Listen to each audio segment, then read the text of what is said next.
Today, we find better quality cameras in our pockets than a professional would use just a few years ago. Does that mean that because the camera is capable, so is the operator? Chris here from Videomaker. The answer is no. Regardless of the camera you use, amateur video is easy to spot. In this video, we're going to share with you the 7 deadly sins of amateur video so that you don't get caught in their trap and end up with a bunch of crap. Firehosing is when you shoot without intention. Many times this is caused by not knowing what you're going to shoot before you begin. Like in this example, where the subject seems to be the dog catching the frisbee, but it quickly changes to the pack of dogs. Frame your shot before you start to record. Know what your main subject is, and think about how they will move in your frame. Remember, viewers need some time to take in what you are showing them. Move too quickly, and you will limit what the viewer is able to take in. Here's that same shot, but with the subject defined as the dog and with the action staying in frame. Snap shooting is simple. It's not showing enough of the action for a viewer to understand what you are showing them. In these examples, they cut off an important part of the action, giving them less for the viewer to fit into context. To avoid snap shooting, make sure to be recording before and after the action you are trying to capture by a few seconds. This will give you space to edit what you need from the clip without being limited.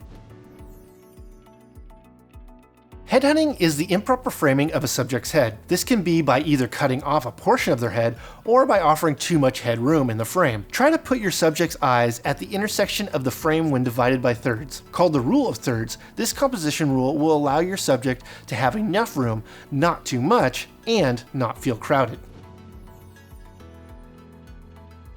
Backlighting is just that, lighting a subject from the back. Backlighting will make it so that your subject is in high contrast from the background. In this shot, the sun is backlighting our subjects. Because of this, their face and body are in full shade. To expose for the subject would overexpose the background, and exposing for the background would leave your subject darker than you want. If your lighting is unable to move, like in our case with the sun, you can move your subject to correct this. If your lighting is able to move, then you can move it too.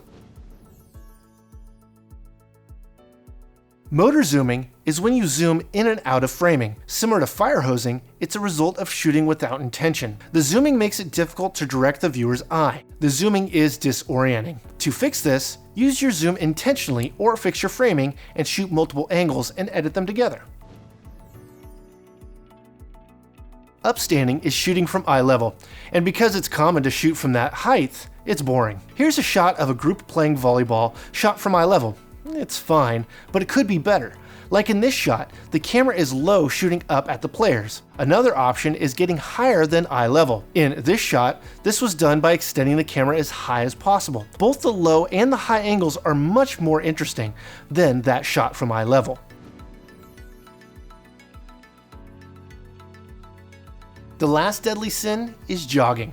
No, we aren't saying that exercise is a sin, but it is a sin when trying to get stable footage. Jogging is when the shooter's movement is transferred to the frame of the image. There are many tools one can buy for stability, however many times just an adjustment in how the shooter is walking will make all of the difference. Soften your walk when shooting. This allows for less jostle of the image. Lastly, if that doesn't work, shoot a wider angle. Wider angle lenses are less likely to be affected by the shooter's movement. Are you guilty of one or more of the 7 deadly sins of amateur video? It's alright if you are, but now that you know better, we expect better. Get out there and make your video better by avoiding these amateur video shooting traps.